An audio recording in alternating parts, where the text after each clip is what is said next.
We're live. We were just say before we went live that tonight is a very special night in the calendar of where we live on this beautiful planet. We're saying it's the winter solstice, which means it's the shortest night, shortest days, longest nights, and it's the very moment of winter. And I was just saying, we were just talking before we went live about how it was the moment when we could all just catch our breath and reflect upon the many ancestors and generations that went before us for thousands upon thousands of years. We would have sat around fires this time of night, this moment, and just thought and recollected on the experiences of the year, getting through to this point, making it through to the next point. So I think it's very, as you said before we went live, my friend, it's a very good point to start with. Well, before we do go any further, how are you doing tonight, my brother? Very well.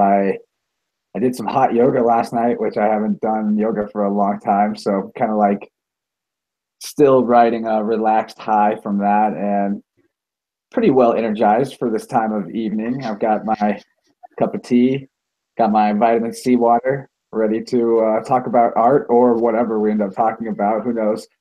With me and you, it could go into a deep spiral any direction, probably. Well, man, I mean, it's fascinating you start that with hot yoga, because this is something that's obviously there's a bit of an old catchphrase over this part of the world. They say that North America, Canada catches a cold, and 3 weeks later, the UK, we sneeze. So we're always that little bit of a lag behind.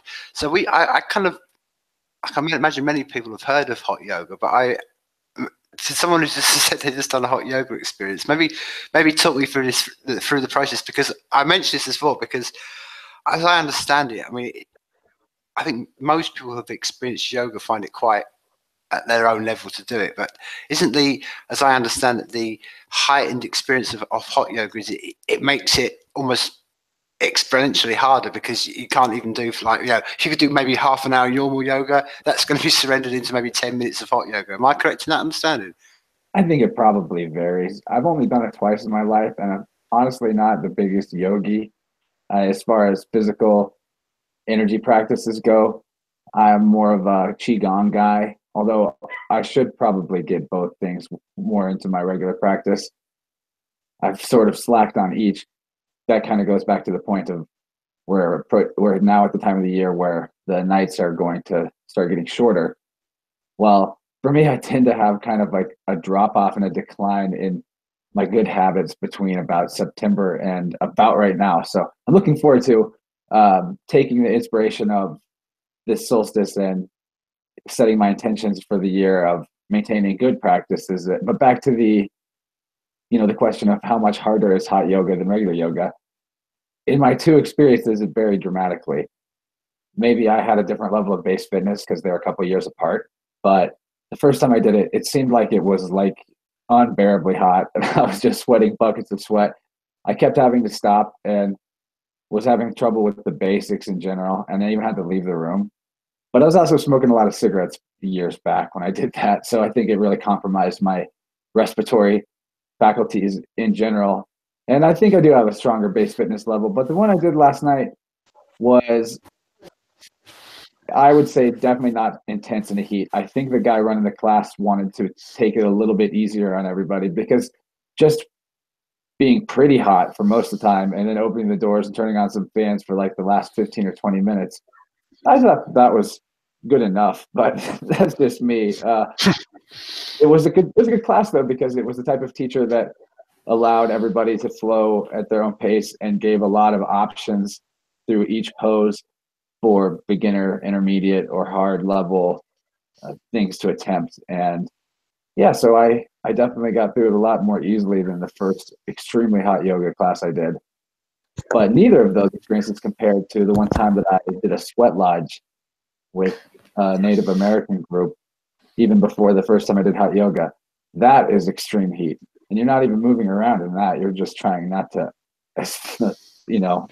pass out.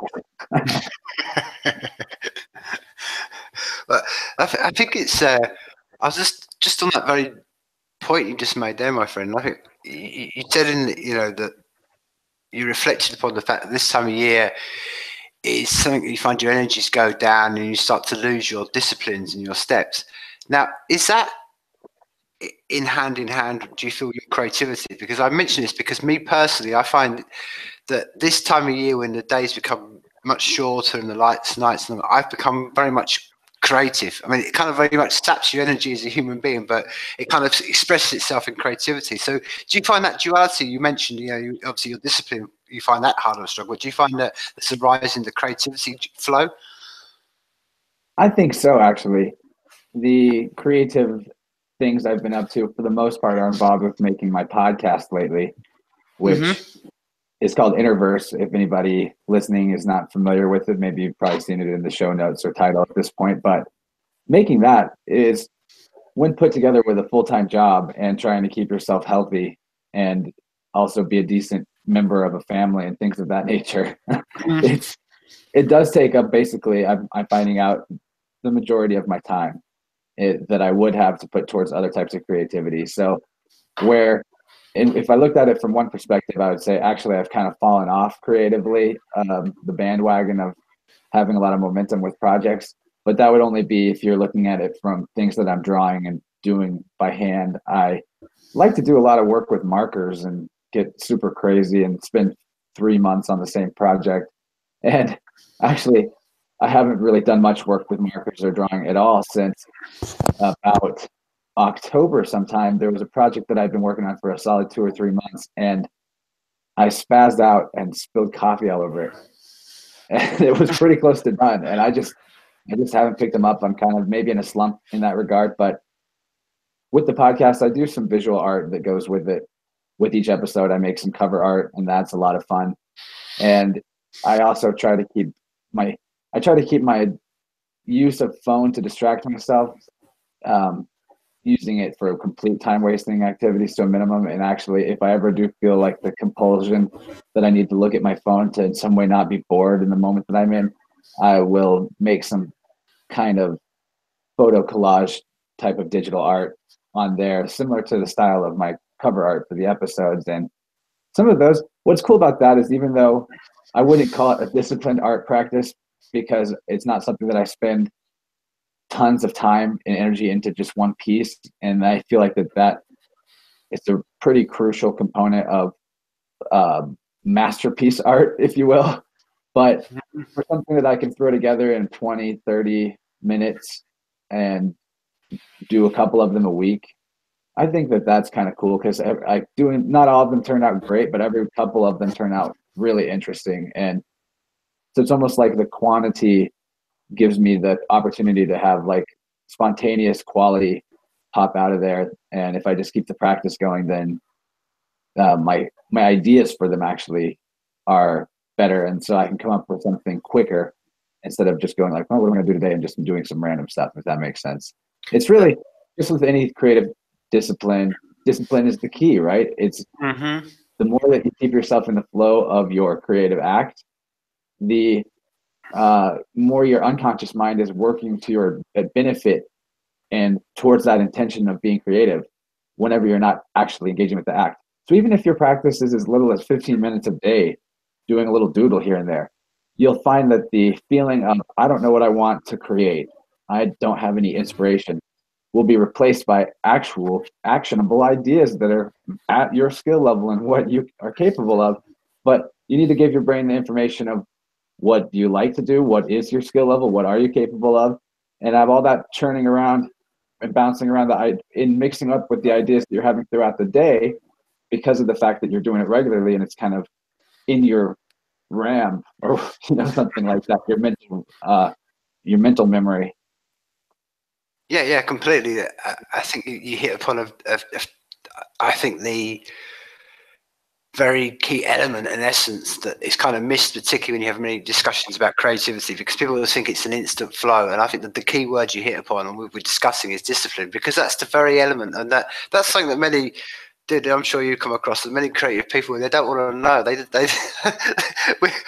What's that old saying? We just rather sit back and watch every distraction that we can, than actually getting up and doing something. That's a very much. Now, I've never found that, to be fair. I always thought that's a bit of a myth about creative people. I find creative people are the most work harding, energetic people who don't just sit back and wait for things. But it is that general narrative, isn't it, about creative people, that there's no discipline in it. And I think the other fascinating thing which rises from that, what you just spoken upon, is that, like you said, not only keeping up the skill, maybe just a little by little, but you find that, and I'm sure you can find it, I'm not going to speak upon it, but you find that some of these skills become transferable. So you find, okay, if I'm doing some just daily doodles with my hand, then you go, okay, when you want to go play a musical instrument, you go, oh, actually, there's a lot of transferable skills. I think you hit the key right on the head when you said about it's keeping that operating level going, and it's all just lessons learned. It's all going in there somewhere. It's going to express itself somewhere, but it's the act of participation, the act of doing things, that is that part of us, what we as human beings, that's our I don't know, that's the element of action that we have to put in. We can't sit back and let life just flow over us. I mean, we could all sit in a cafe and become the greatest, like, oh, why didn't I write a sitcom? Well, hey, but someone's got to write the words down. Someone's just got to, and it's that's the break, man. That's the thing that's hard, because you find so many things in life that will always come against you to stop you have that action, whether it's just life itself, whether it's just anything. And it's that discipline is really difficult, man. And I think it starts with which it all boils back to what you said about yoga, and just it starts with the discipline of your mind. And I think that's a lot of the very thing. And just having the action to even take the action is the hardest part. Oh, for sure. But I think what motivates a lot of us creative people is the rebellious spirit of not wanting to go along with just being washed away with the flow of life, like you kind of said there. And it's the people in the cult of authority and left brain statism that want to say, oh, creative people, they're basically lazy, because instead of wanting to go through the cookie cutter molds that everybody else does and follow orders and yes, sir, all that, the creative person is clever and finds ways to skip and cut corners and get past all that stuff and not have to do the bogus daily stuff that the regular old society slave has to do.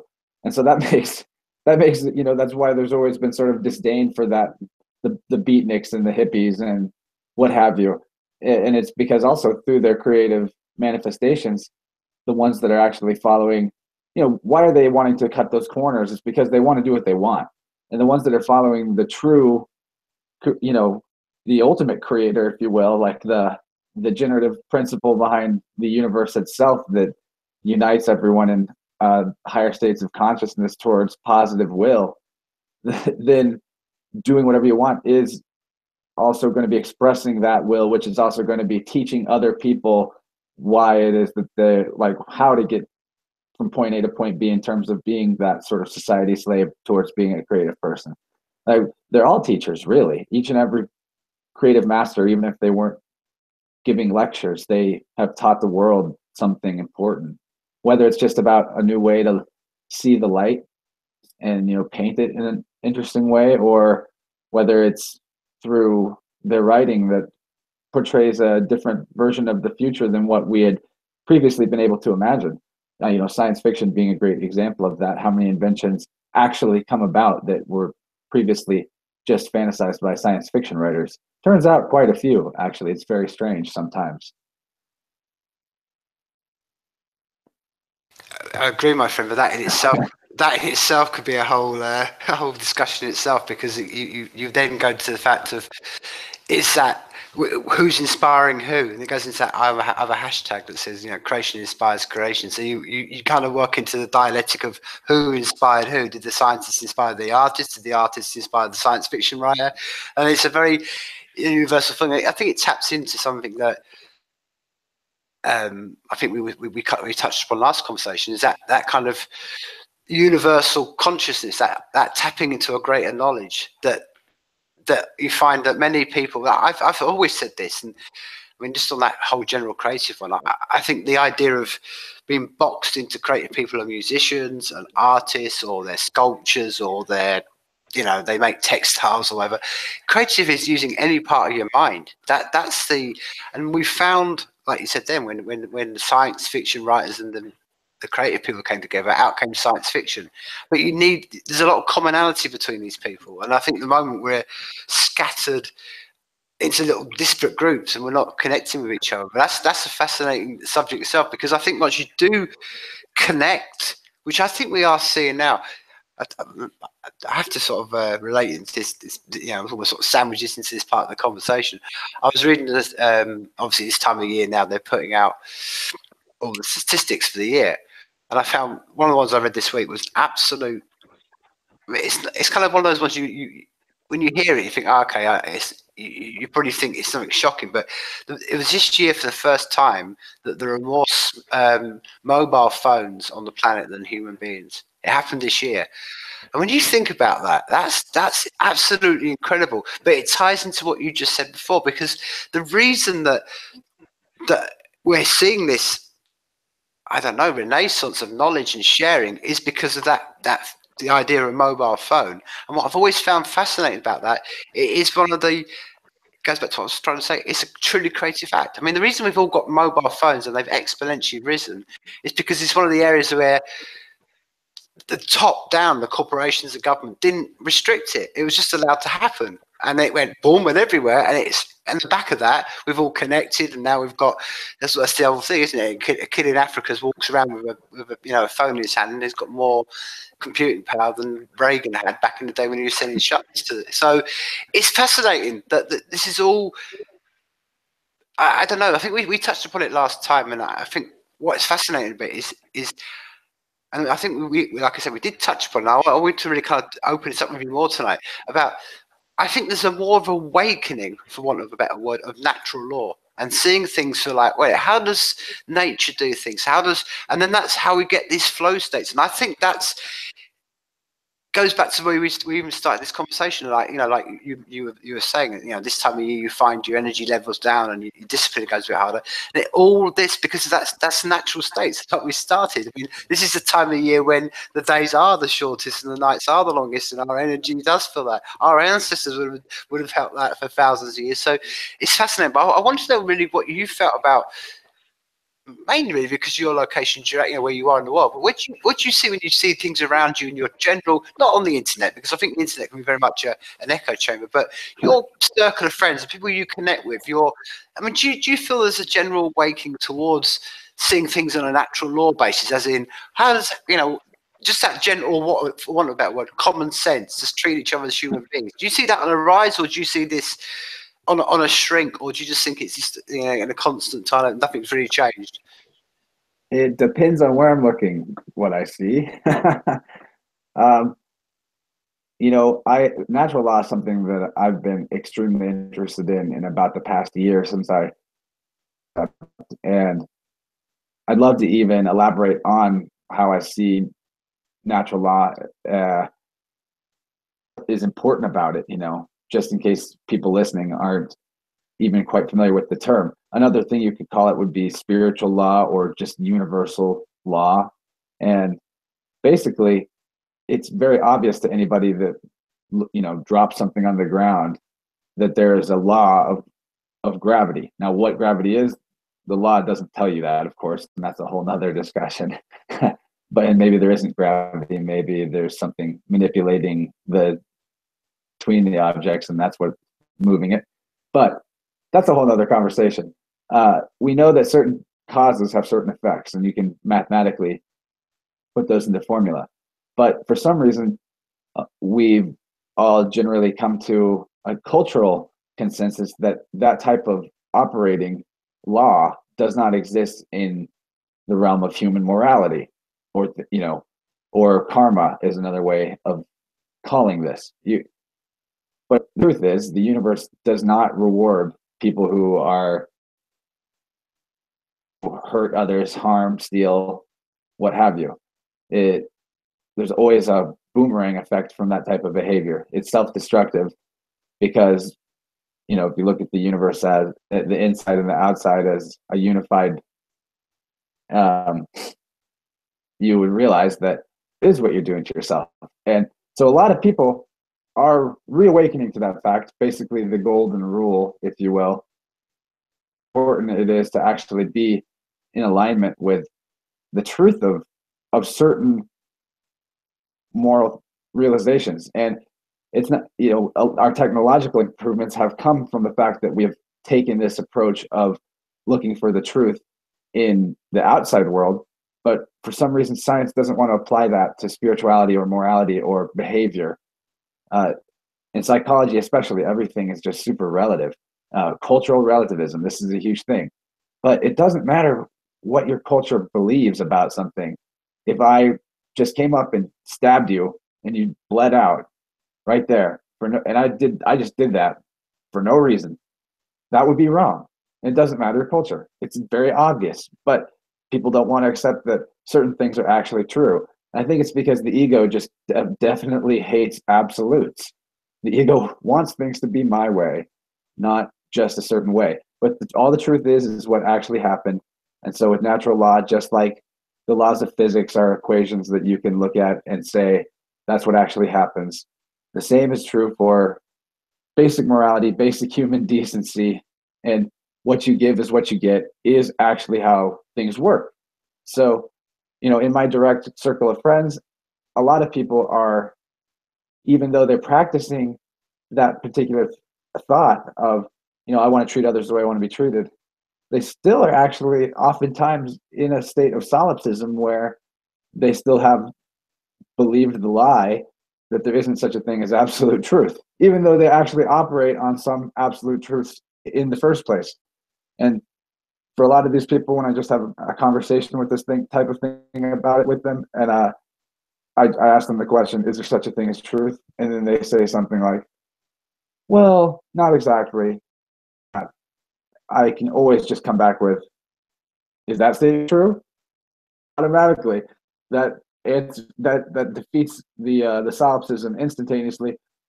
A lot of people are receptive to that, and for some, even it actually starts them on a journey of wanting to look into stuff like natural law and look into the occulted psychology that controllers have used against the masses for a long time to keep us in the control structure, the systems of control. The neo-feudalism as we have it now. But I don't know where I'm going with this, Tim. What do you think? Where should we go from here? What are your thoughts on this natural law stuff? I think it's fascinating, my friend, because the reason I mention it, obviously, I was fascinated that there's a. I think it's something we tapped upon when we were speaking last time, that this is something I think as old as the hills. I think human beings have known and lived under natural law. Personally, I think the majority of the time I've been on this planet. I think the minute we came out of caves, I agree. I think it's a very natural part of us as human beings. And like you said, it's just been this centralized top-down approach, has all been forced upon us with force. I mean, that's the hidden elephant in the room. It requires Actually, all that requires force. Which is something, again, I don't think we as humans kind of like doing upon each other. But what I think is fascinating, my friend, I think this is where it does relate to everything. I think this is where I start to see, you're talking about examples in real life about how people around you see things. I was fascinated one about, for instance, copyright. And we mentioned this last time. My interest in the old ancient Irish Druid laws, which was called the Brian laws, which we discussed last time when we were on your show. And thanks for that, by the way. That was fascinating to look into. No, that's great, man. Because I think really interesting. I think all this. I said then. I think great. That's one of the things. Again, goes back to what we just literally just saying. One of the great things about having this tool right now, even though it is Google and it's all YouTube and all the rest of it, but it still has us ability to get this knowledge out. Because if I told you, my friend, that and I said just before, that there's probably, as I said before, maybe a handful of people in Ireland that actually know what this is all about. This is real hidden knowledge, my friend, and it shouldn't be. That's what I love about these tools. We can get these information out. But going back to what I was just saying, I was reading this book about copyright, and copyright was first brought up in, back in the day when they asked about it. It came down to two manuscripts that some monk or priest at the time had copied a manuscript from someone else. And it came to the community, and they were like, "Oh!" And obviously, this is what's fascinating. The person who was even accused of copying, he was the first one to say, "Oh, okay, have I copied?" And was first to offer his "Oh, I didn't mean to. I didn't realize I had." And then it was put to the people who decided. And they didn't actually have a law for copyright. Like, this isn't something that's actually, you know, written in law anywhere. Let's look to nature. And they looked to nature and went, okay, how does nature do this? Who owns things? Which is such a relevant question that even to this day about, you know, who owns a piece of material, who owns a piece of artwork, who owns a piece of music. It's still one of the raging conversations of our day. And they just simply looked out and they looked out into the field and they saw, okay, and this is a statement they passed. I think it's so insightful that can carry through to this day. They said, to every cow, its calf, to every manuscript is script. And it's kind of like exactly it. So to every cow, it's its calf. To every script person who writes the script, that's the person who owns it. The person who creates it is the person who owns it. Because that's how nature is. The calf isn't just the collective of the calves. It's the mother of the calf. The cow, you know, it has some sort of connection with the calf. And it's so beautiful that if you just see everything on the lines of nature and you look out and go, okay, how does it work? Rather than, as you said before, trying to force paradigms which are only suited for ego, and I don't even like that word. I mean, I think it's not much ego. It's a human being who's wanting their desire fulfilled, whatever that craving may be, whether it's, you know, it's power, whether it's sexual desire, whether it's food, whatever the one of the, you know, it's almost like one of the general sins. But they're using thoughts and systems to get what they want, and that's it's not so much ego, because ego is just it's something we all need. It's that egos that gets us out of that, you know, that crawled us out of the caves and got us to where we are right now. But it's that when you have people kind of focused on sort of their own selves and at the expense of everybody else, which again isn't natural, because that's the point. If an ant decides to walk out of its own nest and walk into another nest, it won't survive. It won't survive an hour. It will be eaten by the other. And this is nature. But in life, in our society, and I think it ties back to what you were just saying, that I think the reason a lot of people get very confused in their life, and it becomes very hard because, like you said, we're all caught into a rhythm. We have to be, because we've all got bills and that bottom line sort of thing. But equally, when what's fascinating is as much as we've got communication and connection, we've still almost lost that connection with our neighbours and our friends. So the person says to you, oh, I can see the absolute truth, but I don't want to believe it, because they just look around and go, well, hey, in this life, I've just got to do what I've got to do, and I've got to be a shark in the shark tank, and they lose that connection, and that I think that's something where we strayed from, man. And that's nothing that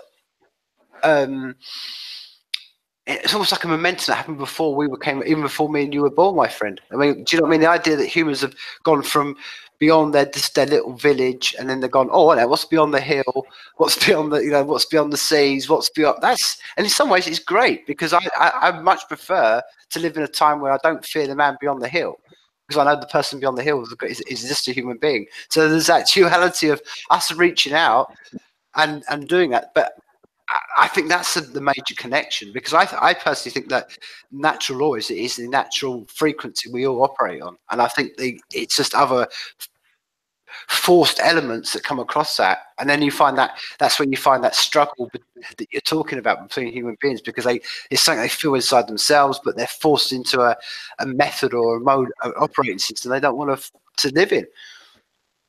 So it's worth making a distinction based on where you took things here, the difference between natural law and the law of man. Two totally different things. One is fictional, one actually exists.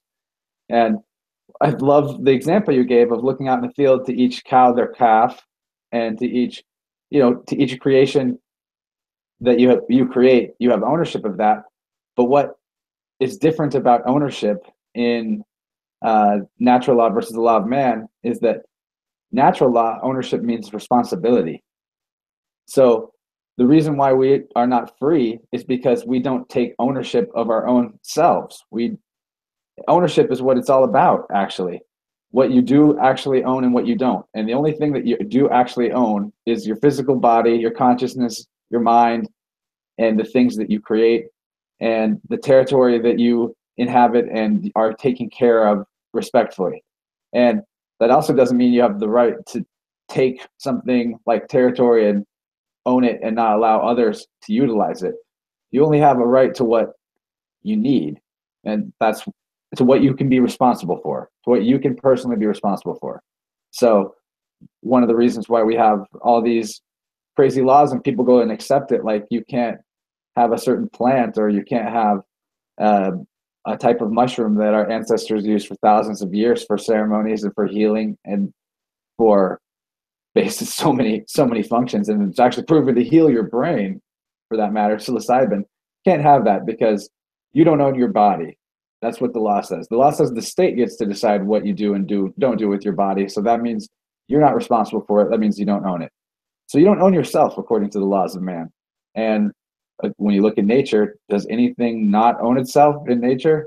No, incorrect. That's invalid. So, I mean, we can basically go through the list of every law of man and make a similar invalidation, because anything that is actually a true natural law doesn't require anybody to write it down for people to know that that's the law, which is don't harm anybody, do no harm, and non-aggression principle. That's the full extent of the golden rule when looked at logically. Non-aggression, and but also don't take violence used against you either. You're responsible for your own self-defense. That's another thing people don't want to hear. It's kind of there's a lot of misinformation and new age information about that very idea that you should never even act in self-defense. And I'm not calling for some kind of violent revolution or government overthrow. I see it all as a material extension of our inner fears. Basically, that's what creates the entire system. Without the need for a violent revolution or a forceful revolution, even having a forceful revolution proves that we aren't there in consciousness yet to go to the next stage of civilization. So, of course, I'm not for that, but I am for the principle of self-ownership, self-defense, and personal responsibility, and right action. The reason why we say that something is right when it's correct and it's right when it's moral, it's the same word for both things. It's because, duh, what's right is what's moral. That's duh, math. I don't know how else to put it. No, I think I love talking about this kind of thing, though. This is great. This is not something that a lot of people have even thought deeply about that I can get into conversations about. So it's awesome. No, you're right, my friend. Because I maybe it's this very kind of the circumstances where I've been brought up and stuff. But it's almost like the word revolution isn't a very British word. We're much more about evolution, and I think that's the key. I think that's the key. I mean, I hear a lot of revolution, and it's not. It's evolving, and I think that this is kind of like maybe the theme what we've been discussing tonight. Because I was sitting there again this week and thinking, okay, wow, 20 years ago, I'd never imagined that we'd have this ability where there'd be more mobile phones. So in essence, we can all connect with each other. I mean, that's the mind-blowing thing, that in essence, you can connect with every human being on the planet. I'm not saying everybody, but it's a balance of that. I mean, the other side of that, I was thinking, okay, so that means in theory that every human being's got access to a phone, but we know we live in a world where not everyone's got access to water. Not everyone's got access to a toothbrush. So this is what I'm trying to say. And I think all these things happen not because, and that's what I'm fascinated about. We've got all these connections and stuff. And I think it's not a revolution, it's the evolution of people. And I know I don't want to sound cliche, but people just need to realize, like, you can just walk away from this. They are just man-made written laws. And the rest of it, if we abide by natural laws, which is, do you know what it is, man? I think 99% of what we live our lives is by natural law. I mean, you treat your kids and the people around you, and this Christmas you'll be going around and knocking and seeing people, not because there's a state and a corporation telling you to do, it's because of that. We all live on a natural, as I said before, whenever there's any disaster, people run towards helping people. It's what we do as humanity. And it's just, people understand, it's more breaking down of the understand of, like, how much do you want to have that compliance. It's what we what we were speaking about, when we previously spoke, that we've got to the stage now with just someone in a high visibility yellow jacket, and we're all like heart beating, and we see a letter come through the door, and it's got special stamp from our corporation, and we're like, oh no, and it's we almost we've done this to ourselves, because they are just bits of paper. It's all just us complying. And I think the like I said, the evolution compared to the revolution is people just understand, well, okay, I don't need to partake in that, and that takes the brave steps into doing.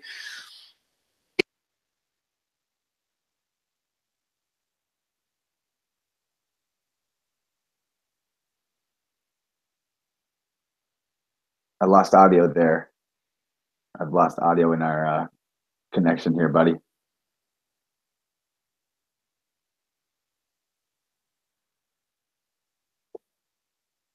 I don't know. I can still my speakers are still on, my headphones.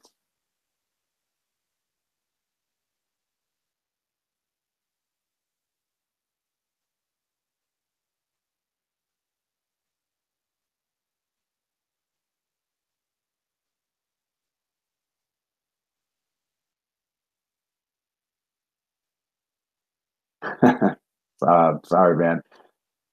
Still not hearing you.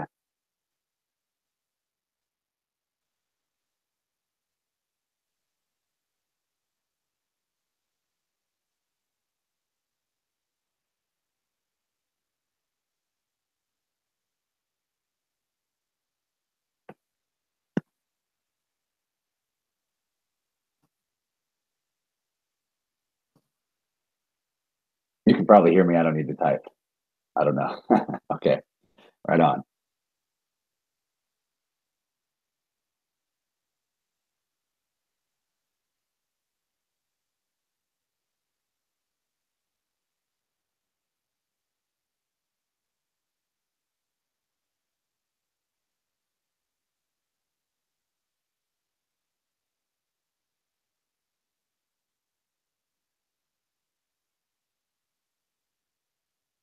Well, okay.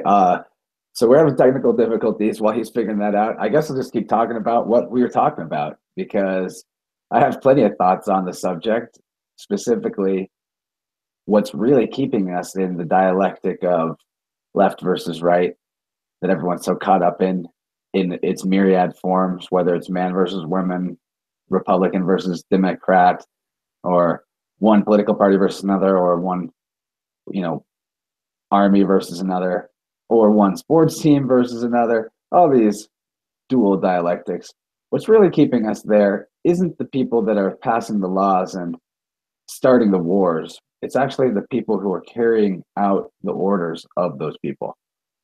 That's one of the things that is most unlikely to get talked about, I feel like, in this whole subject, is the fact that the karmic responsibility of the natural law, of the outcome of the actions of the state, falls on the people who are actually taking the actions.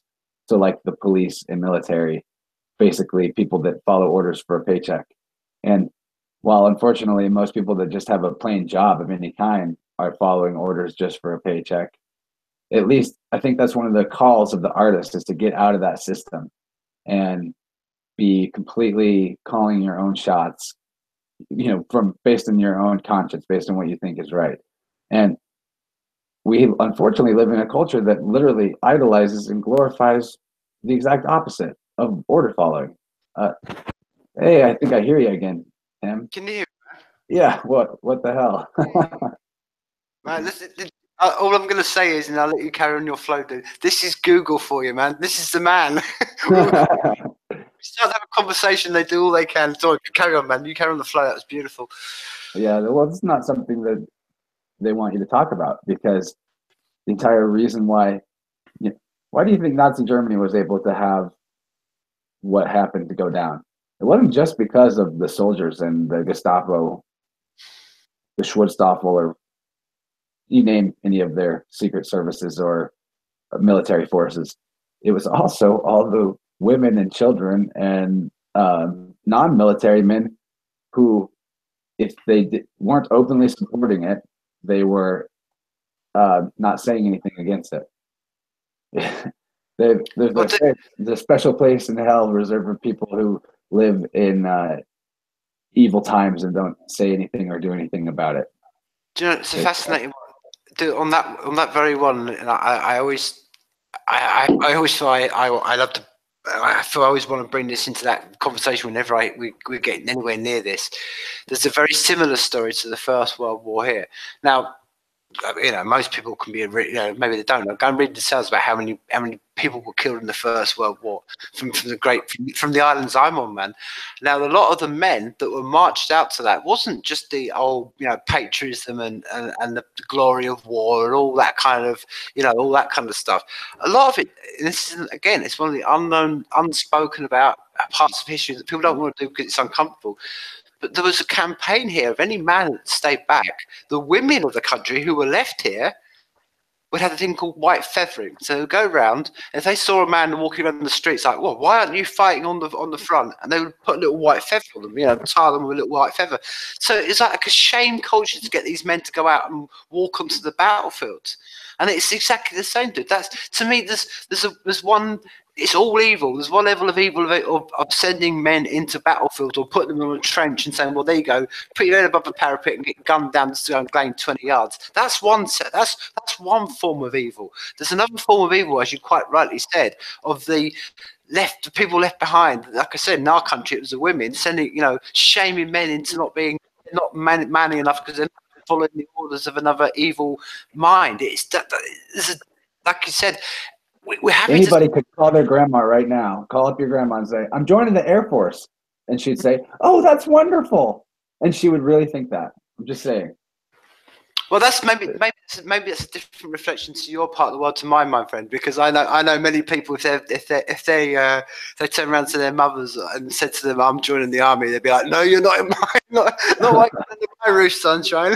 Oh man, yeah, the cult of patriotism is still super strong over here. At least I'm in like the Midwest of the United States, so the religious fundamentalism perfectly entrains people for the religion of the state, in my opinion, is what's going on. And it's not a misogynist statement to say this, but it is true that there is a lot of support specifically from the mothers and wives and daughters of people who are part of these corrupt institutions, that it doesn't really matter if you say you have good intentions whenever you're following orders for an institution like that.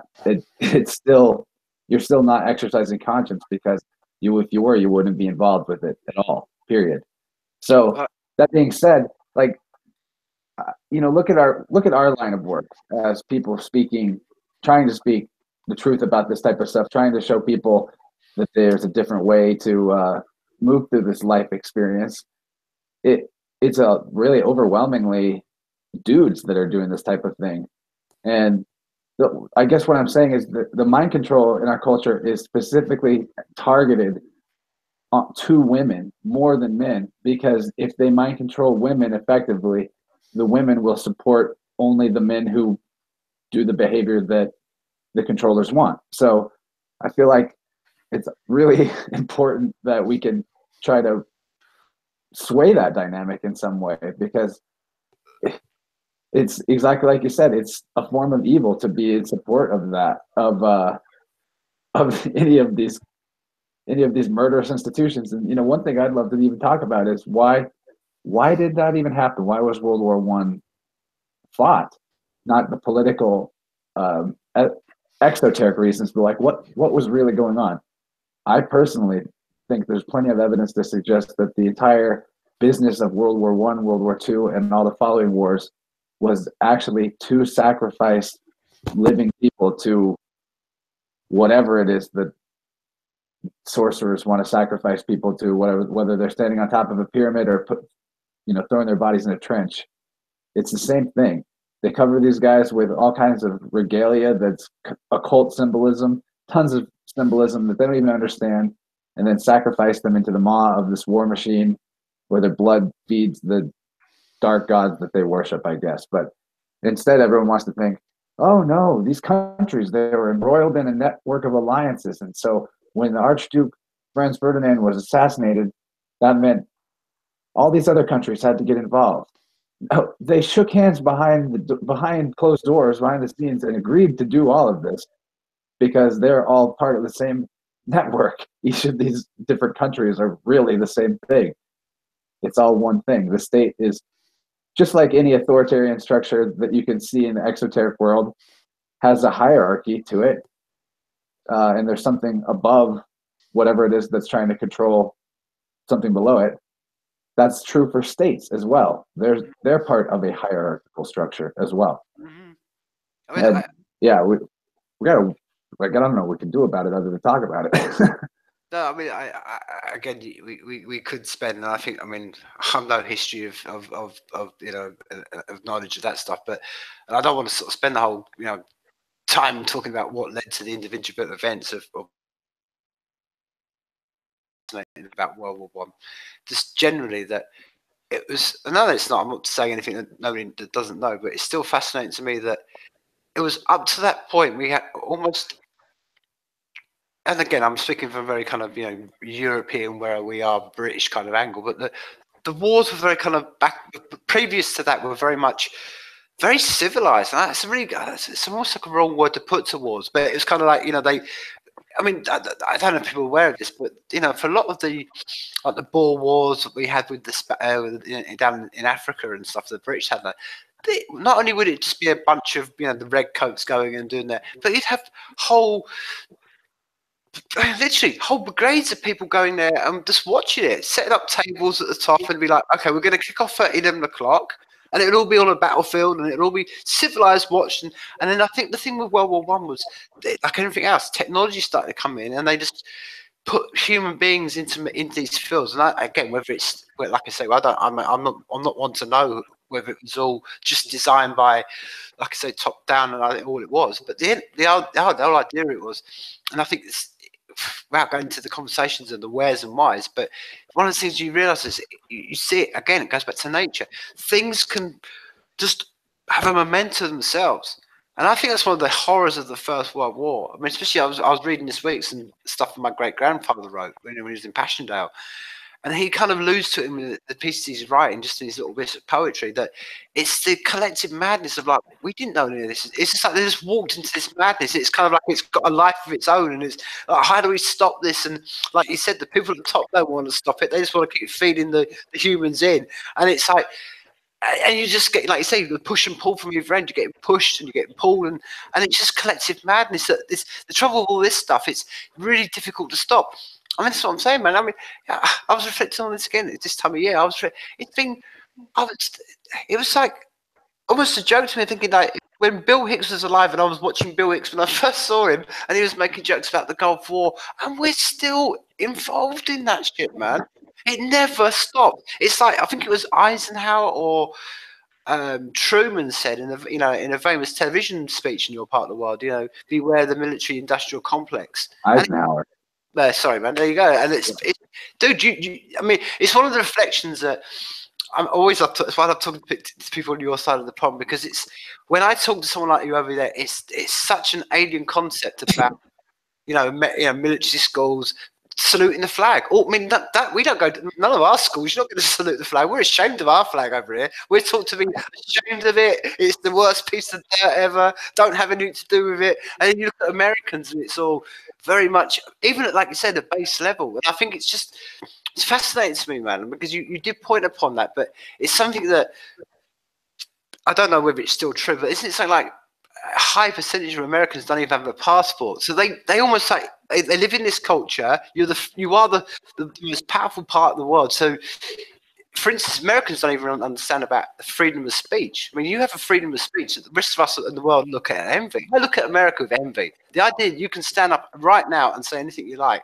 I can't. I could be thrown in jail, dude. I could be thrown in a cage for things I say in my part of the world. So it's fascinating, but we don't have the military stuff. We don't have that patriotism that you have. So that's why I wonder about, like, we're talking about, whether the First World War and stuff like that. That's what I fear about America. I think you could get into something very easily that would be very hard to get out of. And that's always my fear about when I look at your part of the world, thinking you could have something small that sparks something off, that like the First World War, you're going to take 20 years or 5 years to clean that one up, or like the Gulf War, where it just goes on and on and on. Well, with the dialectics that they're creating between the American people right now, you know, gay, straight, transgender, normal, Republican, Democrat, pro-immigration against immigration, pro-abortion against abortion, as many divides as they can create, they're wedging in there. And the problem with these dialectics is, just again, Nazi Germany, great example. Only one side of a dialectic of manipulation has to fall for it to work, because it doesn't matter how anyone in any of the neighboring countries to Germany around World War II felt about the Nazis, whether or not they realized, oh, they're just puppets in a mind controlled system and they're being given a dialectic and they're falling for it, and that's why they're advancing on us with tanks. Dude, they're still coming in with tanks to your door. So guess what? Now you have to fight them. It's what you have to do. You have to defend yourself. With World War One, what, just like any other war of the past, what leads people into the war is religion, and the religion of the state, that they actually have to do what the state says and go put on the uniform and go fight in the field. That's that's the right thing to do. If no one believed that that was the right thing to do, war would be off. You know, classic saying, "What if they threw a war and nobody came?" But with World War One, back to sort of the origins of that, it's actually from your part of the world that the original notion of these super global empires first came about. In, you know, look at the Victorian era of British history, for example, and you have that's actually where the birth of the first intelligence agency that served a government occurred, during Queen Victoria's time. The occultist John Dee, who was a, if you look into the writings of John Dee, and you'll get the evidence for what I'm talking about wars being a big human sacrifice ritual, because basically Queen Victoria employed him to spy on a whole bunch of different countries. He started MI5, the first intelligence agency. He created the template that other intelligence agencies have been based off of since then, which is actually sorcery and dark occultism. That goes hand in hand with intelligence agencies and spying, but they're good at making you not believe that, even though there's plenty of evidence right out there in the open. Just Google the words MK Ultra and you'll get satanic ritual abuse, mind control experiments galore, and you won't even be able to stomach it. But, back to John Dee, in his very writings, he claimed to be in contact with macrobial entities, which, to put it in the most simple metaphor I could, imagine that one of the cells in your body all of a sudden found a way to communicate with you and was like, hey, I want help getting power over all my other cells around me. and then for some reason you were like, all right. That's basically the idea of the macrobial entities, super giant forms of consciousness that are beyond this dimension and their vastness. And by dimension, I mean literally the dimension of scale that they exist on is a whole different frequency spectrum from us.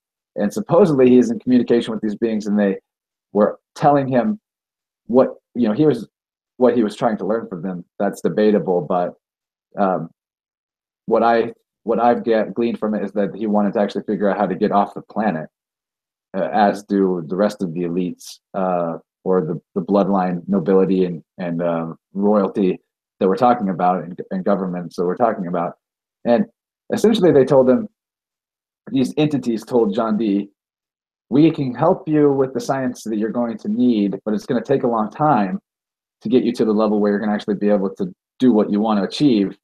And if we're going to help you, then you have to sacrifice huge amounts of blood, of human blood, because there is life force energy in human blood. And when a person is killed, their blood is let out and they're sacrificed in some ritualistic way, and the right symbols are present and the right intention is around the act.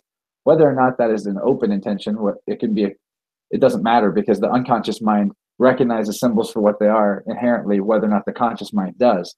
So all these people marched into a war with these symbols and badges on their chest that represent these macrobial entities, theoretically. That's how the ritual is actually playing out. They don't have to know that they're victims to it. And idea is that the entire advance that we saw in the next 100 years after the Victorian age, the huge scientific advances, actually does coincide with the fact that these intelligence agencies that were actually literally sorcerers were harvesting enough human blood to satisfy whatever it was that they were talking to's energy needs and be granted occulted information, esoteric information about natural law, as it turns out. Because, whenever you're learning science, you're learning the laws of nature and physics, that's natural law. And having that understanding gave them plenty of understanding of the karma of what happens whenever you kill people, whenever you rule with a tyrannical iron fist. Instead, what they had to do is get other people to do it for them, get people to do it to themselves, get people to literally kill themselves and each other with their basic everyday lives, which is what we're doing at this point. Just the very environments that we've created for ourselves are toxic. No elite or no royalty has to do anything to us. It's all we're all doing it to ourselves voluntarily, and that's the big trick. It is, my friend. And I think the other big trick in that they, again, I've always felt that's been one of the most. Well, language has always been a powerful tool, my friend. And look at the concept behind the language that they always send these human beings to, man. It's always done with altruism and love. Like you said, dude. I mean, I've thought about this. This is something that I spend a lot of my time thinking about. Like, okay, so, and I would concur with what you just said.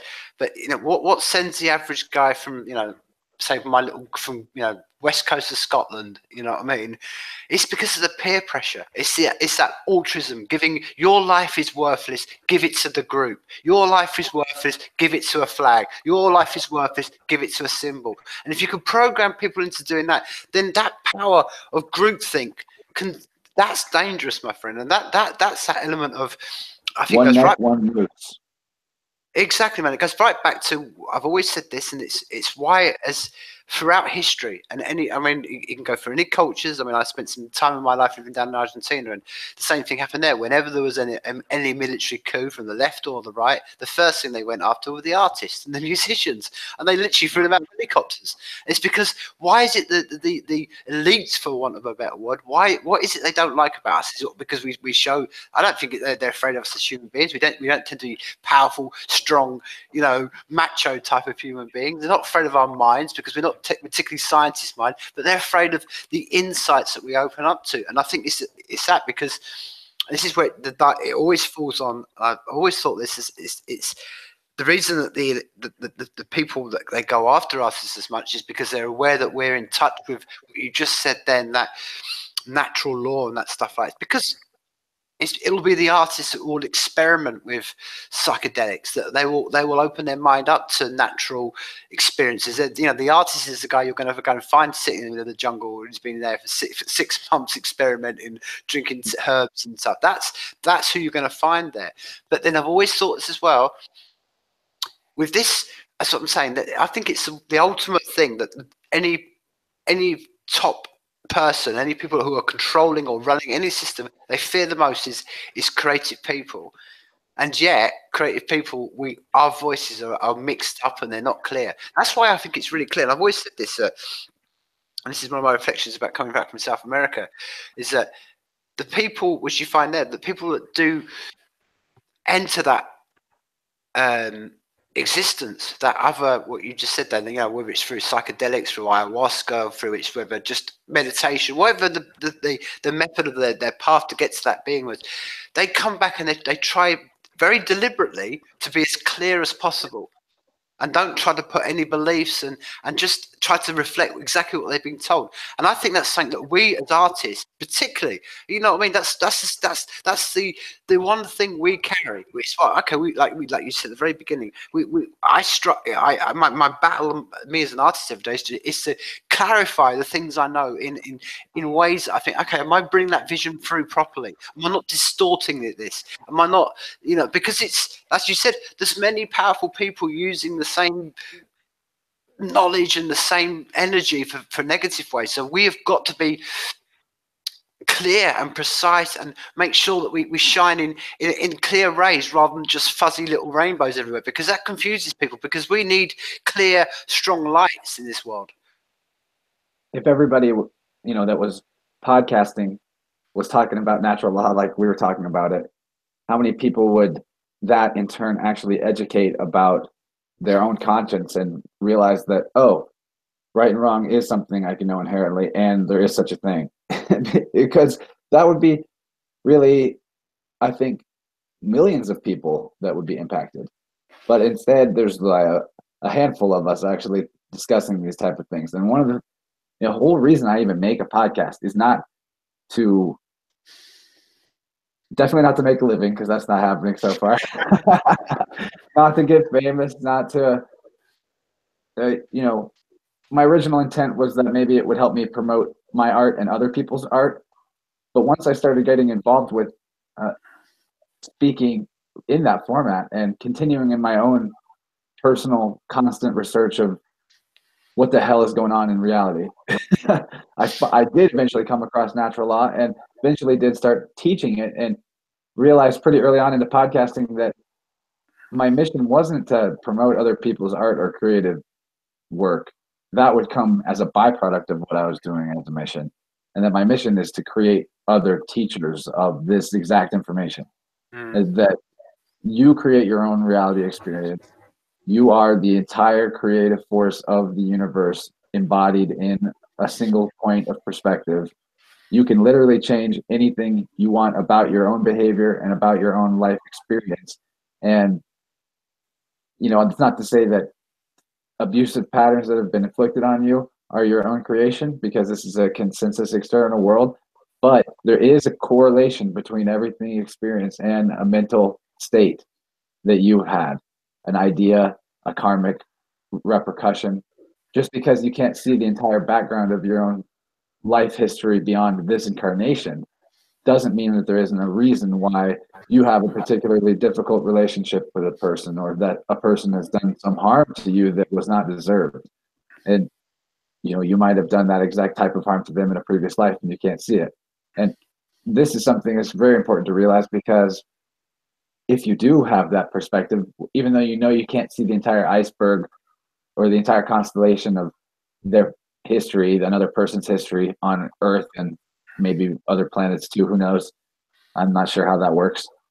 Not important. What is important is here. But you don't have that history, so you can't be a correct arbiter of that person. You can judge their behavior in that moment, whether or not it's right or wrong, and act accordingly. But you don't judge them as an individual, judge them as a human being. Their heart, what they are in essence, is not at fault for the experience. It's all the ego that's at fault. So, that doesn't mean don't defend yourself against someone that's doing harm, or get away from someone that's, not good for you to be around. But it does help, because you don't keep the same type of energetic cord between you and the other person if you aren't judging them. If you just let it go completely, it's not sapping you anymore. But if you're holding onto this judgment of, I'm a victim of this experience that I had, and it was completely undeserved, and they're such a piece of shit, and that's a big part of yourself that you're actually holding in a lower vibration. You're holding in a lower state and forcing it to stay there. A part of you is always sitting there remembering and thinking that and holding on to that. But as soon as you let it go, it reintegrates back into your constellation of experiences, and it becomes one of the things that had to happen to bring you to this exact point here tonight, along with all the things that happened in before your lifetime, ancestor to ancestor. All of that was relevant. And boom, you make that switch, and all of a sudden you're not conditioned by your trauma anymore. All of a sudden, it can even be a fuel to motivate you to do the work that we're talking about and help bring others to a more illuminated state, because then you're alleviating that potential for suffering, not only for others, not only for yourself in your own future, but for your future self in future lifetimes. And maybe, just maybe, if we all work hard enough, and I personally vow to come back here as many times as it takes until slavery is completely eradicated from the face of the earth. If we work hard at that, we will come into a lifetime where the only challenges that we are given are the natural challenges of live life on planet Earth, and we will be so strong at that point, and so unimaginably creative and beautiful and harmonious. I just want to hear what the music is going to be like. That's why I plan to stick around in incarnating. It's a bit like, you know, I don't know, it's a bit like the old Bill Hicks joke, isn't it? It's like the you know, he made a joke about we're a band, a little Christian band. We're for Jesus. He's like, you know, so when we all die, you know, when it goes to it, like up in heaven we're gonna have like Boyzone and all that rubbish, and downstairs we're gonna have Black Sabbath and all that. And it's like at least the guys who downstairs can rock, man. And exactly it, man. It's exactly the point, like you say, because I, I think you're right, man. This is, you know, I mean, we've gone on very much flights of deep thought fantasy, but I've always liked to bring things down to a base level, and it's one of the things that it's if you can. This is what I say to people. I think what people understand why we need people like yourself and me and being creative people, like say, not only for the good music, but we can see it in the result of everything we're seeing around us right now. We see it in the films we see. We see. I have a close friend who lives in America, and he often refers to the sludge. Everything's sludge. You know, it's they just take an idea and sludge it and make it all horrible, and it's just down to the bottom dollar and all that kind of stuff.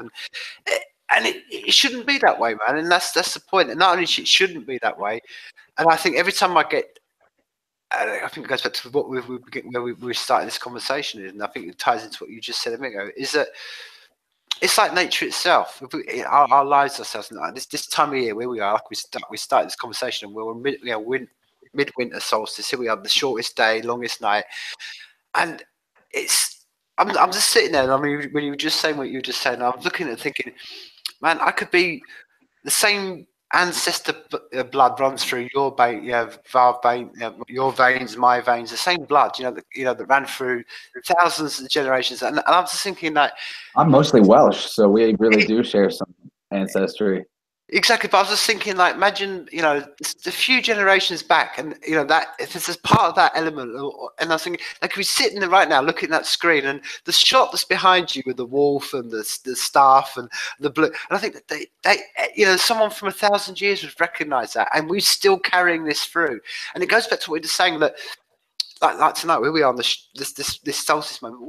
The great thing about this moment is like we have it's naturally come up in this conversation. Is to understand that that's the essence of the midwinter. It kills. It'll take the frost will take away. It's the most bleakest part of the world, and you start to look at what the little bits and the holly and the ivy and you start to see the things that survived that. But you do know, because like we all do know, like you just said, it's internally inside. We're going to make it through. The sun is going to rise. It's going to come through, and then what I mean. And that hope, knowing that's going to come through, it's almost like what you're just saying, where we are as human beings. We just got to understand that we all know that we're in the winter moments, and sometimes the frost kills, and like you say, but that's all for a reason. It's all for a reason. And at the end of the day, like you just said, whether it's I think the analogy did. I think another way of putting it, and I think it's always put, it's like the Jains in the Jainism thought belief system. They have it, the idea of the jailer, and it's kind of like that's what life is. And don't be angry at the jailer. That's what this is. The jailer's there to teach you. It's to teach you. You know what I mean? You because of this. I think it's the karma that you've done, and it's all about refining yourself and making yourself the best you can be all the time. And that's what I love about this time of year, and so beautiful what you just said then, because that's all we can do. It's just refine ourselves and understand that it's this winter moment. That life's not always summer roses, birds singing and happy times. A lot of the time it's dark and it's you think, oh, is there any way out of this? And you know what I mean? That's why I'm putting this call out now to a lot of creative people I've been speaking to the last 2 weeks and saying, look, as much as we all think there's doom and it's gloom and that maybe we're not even going to get through to 2020, man, put aim for the higher self. And I think that's so beautiful what you just said then, because we have to, as artists and creative people, we cannot cave in. And I'm being real this, because I think it's always the end of the year, and this is my last kind of show for the year. Man, I was doing, I'm I look into. I've had friends who have passed this year, man, and and they're creative people, the thing that always they get to that dark moment, and what you just said is absolutely true. We just got to aim for ourselves and try and understand that and reach out, and that's what I love about what you do, man. And it's kind of goes back to what. As I said before, I think what you're doing in your podcast is, I think you're having influence on people, and you're touching people you're never going to meet, and that is why I love to reflect these things across, because that is exactly what we said. That's the essence of doing this. We're just blooming. A flower is just blooming in our times, but it's like winter right now. All the little bulbs are just under the ground, just waiting to pop out, man. And I think that's such a timely point of where we are right now. To think, even in the middle of winter, even when you look at the frost on the ground and think it's nature will come back. We will come back. Things are all. Like you say, life is always in growth. Even at the darkest, winter, frostiest, coldest time, life doesn't stop, man. And that's dude. Look, I can't believe this. We've done this again. We've done an hour and a half, and we kind of touched upon art. And so, but before we do go, man, as I say, I think we should do this more often, and because I think I love I want to sort of say to anybody listening, please go and listen to Innerverse podcast. I mean, you put out a show once a week. Go and support this chance on Patreon and wherever you can find, because like I said before, and I'm it's something it's something I came across your show recently, and it's just been a highlight of my life, and it's enlightened me and informed me, and it's the very essence of what it's all about. So please, go and do that. And well, other than that, I want to thank you very much for your time tonight, man. I want to wish you a merry, Christmas, New Year, whatever you want to call it, whatever it's politically correct to call this time of year now. But just happy time. I like solstice. Let's just solstice, man. Let's call it that. That's fine enough, man. But before we do go, Ben, and I'm going to leave you with a final word, man, and then But thank you very much for your time, and like I say, have a great solstice, man. But I'm going to leave you with a final word. Okay. Well, I want to thank you for bringing me on here. I would be happy to come on as often as you like, and I'm definitely planning on bringing you back to my show when I can. And yeah, I think it's the beginning of a beautiful friendship, you and I, because it's rare to find somebody that actually has the element of true care operating within them. And that's something I want to put out there to everybody. What you care about is what you create. Even if you don't feel like you're a creative person, you're creating everything you experience all the time through what you care about. And taking responsibility, taking self-ownership, that also has to do with your feelings and what you care about. You get to decide those things. You are not a victim to your feelings. You are not a reactor to your feelings. You get to actively decide what you feel. If you do not have that experience, that's because you are in a state of internal anarchy.